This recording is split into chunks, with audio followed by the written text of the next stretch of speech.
حضرات رضوان حسنی مسلم صاحب امریکہ سے ہمارے پاس طنز و مزاح کی ایک غزل بھیجی ہے. ہم ان کا خیر مقدم کرتے ہیں اور ان کو مبارکباد دیتے ہیں. رضوان حسنی صاحب بڑے کرم فرما ہیں اور اردو ادب کے بہت شیدائی ہیں، اور یہ وہاں امریکہ میں رہ کر اردو ادب کی شمع کو روشن کیے ہوئے ہیں، اور طنز و مزاح کے حوالے سے اور اپنے سنجیدہ ادب کے حوالے سے ان کا نام ڈھکا چھپا نہیں ہے.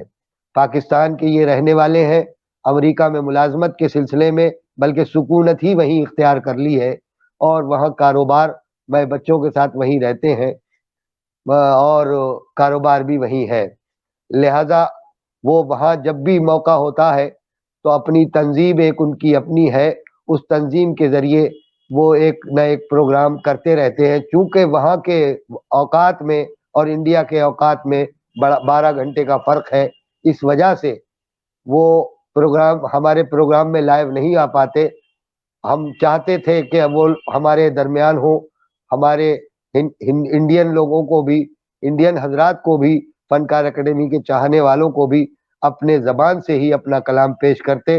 بہرحال وہ تشریف فرما نہیں ہے.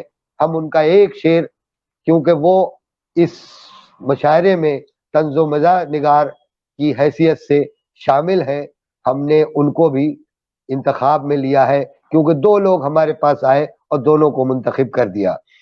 ایک ہے شہاب بلرام پوری جو انڈیا سے ہی ہیں، اور وہ بھی ہر بار ہماری اس محفل میں شریک ہوتے ہیں، اور برابر وہ اپنی طرح غزل بھیجتے ہیں اور ہمارے اس میں ریکارڈ میں موجود ہو جاتی ہے.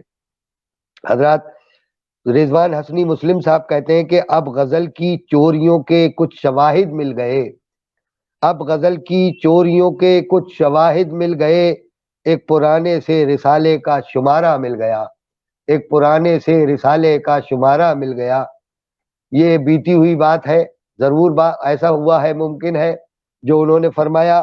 حضرات زبان و ادب کے زبان کے اعتبار سے شاعری ہر جگہ اپنی اپنی حیثیت کے مطابق، اپنی ذوق کے مطابق آگے بڑھتی رہی ہے اور آگے بڑھتی رہے گی.